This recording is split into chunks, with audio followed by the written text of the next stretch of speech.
ভাঙা ঘরে দুই সন্তানকে নিয়ে সংসার চালাচ্ছেন অসহায় মহিলা। ঝড় এলেই আশ্রয় নিতে হয় প্রতিবেশীর বাড়িতে। স্বামী মারা গিয়েছেন দীর্ঘ কয়েক বছর আগে। তারপর থেকে ছোট ছোট দুই সন্তানকে মানুষ করার দায়ভার এসে পড়েছে মিনতি রায়ের ওপর। কোনো রকমে প্লাই মিলের মধ্যে শ্রমিকের কাজ করে সংসার চালাচ্ছেন তিনি। এদিকে স্বামীর জীবদ্দশায় নির্মিত ঘরের দুই সন্তানকে নিয়ে বসবাস করছেন মিনতি দেবী। কিন্তু সেই ঘরও যে এখন বসবাসের অযোগ্য তা বুঝতে পারলেও নীরব দর্শকের ভূমিকা পালন করছেন তিনি। টিনের তৈরি ঘরের চাল নষ্ট হয়ে গিয়েছে, একটু বৃষ্টি হলে ঘরের মধ্যে পড়ে বৃষ্টির জল। ঝড় হলেই দুই ছেলে সন্তানকে নিয়ে ছুটে যেতে হয় প্রতিবেশীর বাড়িতে। কখন দমকা হাওয়ায় তাদের সেই ছোট্ট টিনের ঘর উড়িয়ে নিয়ে যাবেন তা তারা জানেন না। এদিকে মিলের মধ্যে শ্রমিকের কাজ করে যা উপার্জন হয় তা দিয়ে সংসার চালানোই দুষ্কর। তার মধ্যে ঘর ঠিক করার কথা দুঃস্বপ্ন ছাড়া আর কিছুই নয়। তাদের কাছে এমনই ছবি ধরা পড়ছে ময়নাগুড়ি ব্লকের চূড়াভান্ডার গ্রাম পঞ্চায়েতের রথেরহাট চ্যাংমারি এলাকায়। জানা গিয়েছে মিনতি দেবীর দুই ছেলে। স্বামী মারা যাওয়ার পর থেকেই দুই ছেলেকে মানুষ করছেন মিনতি দেবী। দিন মজুরি করে যা উপার্জন হয় সেই টাকায় কোনো রকমে দিনপাত করেন তারা।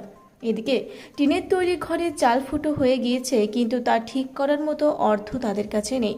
এদিকে সরকারি প্রকল্পে লক্ষ্মীর ভাণ্ডার পেলেও ছেলেদের পড়াশোনার পেছনে খরচ হয়ে যায় বলেই জানিয়েছেন মিনতি দেবী। তাই প্রশাসন কিংবা বিভিন্ন স্বেচ্ছাসেবী সংগঠনের কাছে সাহায্যের আর্জি জানিয়েছেন তিনি। খুবই দুঃখ কষ্ট করে এখানে আসে। একটু ভারী ধরনের যদি বৃষ্টি হয় তাহলে অন্যের বাড়িতে আশ্রয় নেয় দুই সন্তানকে নিয়ে। একটু যদি আকাশটা ভালোই যদি মোটামুটি গির্জ করে তাইলে ওরা মোটামুটি এখানে থাকতে পারে না, অন্যের বাড়িতে আশ্রয় নেয়। এবার দুই সন্তানকে নিয়ে এখানে থাকে, খুবই কষ্টের মধ্যে থাকে। এবার দিনমজুরির কাজ করে। এরা যদি একদিন কাজ না করলে ওদের ভাত নাই। এরা ঘর বাড়ির কাজ কী করে করবে? কেউ যদি সাহায্য করে তাহলে তো খুবই উপকৃত হয়। আর প্রশাসন যদি একটু হেল্প করে ঘরের দিয়ে, তাইলে মনে হয় যে ওরা একটু ভালো থাকবে বাড়িতে, তাহলে অন্যের বাড়িতে আর যাইতে হবে না। আপনার নাম? আমার নাম মতীশ রায়। স্থানীয় বাসিন্দা? হ্যাঁ, এখানেই বাড়ি, পাড়া প্রতিবেশী আমার। এই যে ঘর ধুয়ে ভাঙিয়েছে, এখান থেকে পড়িয়েছি, রান্না করলে নেই ভাত। এমনি বর্তমানে কি কাজ করেন?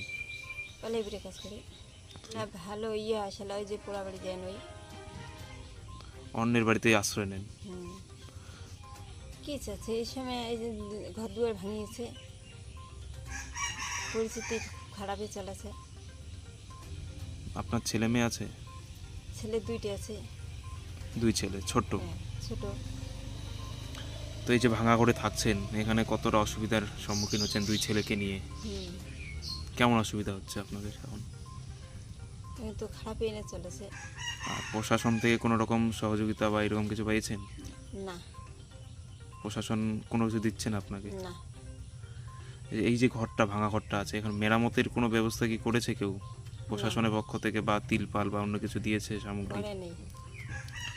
এমনি ব্লক প্রশাসন থেকে আপনি কি কি পাচ্ছেন? এই সময় নেলা নাই কি বর্তমান বাজারে। এই যে খালি পড়িয়েছে, মানে ওই এটা থেকে বাইক থেকে পড়ে গেছি, কাজ করে পারি না। এমনি কি কাজ করেন? এমনি এই যে পালাইপুরে ওরা কাজ করি, এলা বর্তমান বাজারে বাড়িতে এসে বসে। রেশন পান? রেশন পাই না। এমনি লক্ষ্মী ভাণ্ডার বা অন্যরকম বেকার লক্ষ্মী ভাতা? ভাণ্ডার খালি পাই, মানে যা কিছু পাই না। শুধু লক্ষ্মী ভাণ্ডার পান? বিশেষ সময় যে নিন হয় না, বাচ্চা দুটোকে ধরে নেই। মানে যদি ভারী রকম ঝড় বৃষ্টি হয় তাহলে কি অন্যের বাড়িতে আশ্রয় নেন? বাড়িতে যায় নেই। জলপাইগুড়ি থেকে কনক অধিকারীর রিপোর্ট, রূপসী বাংলা মিডিয়া।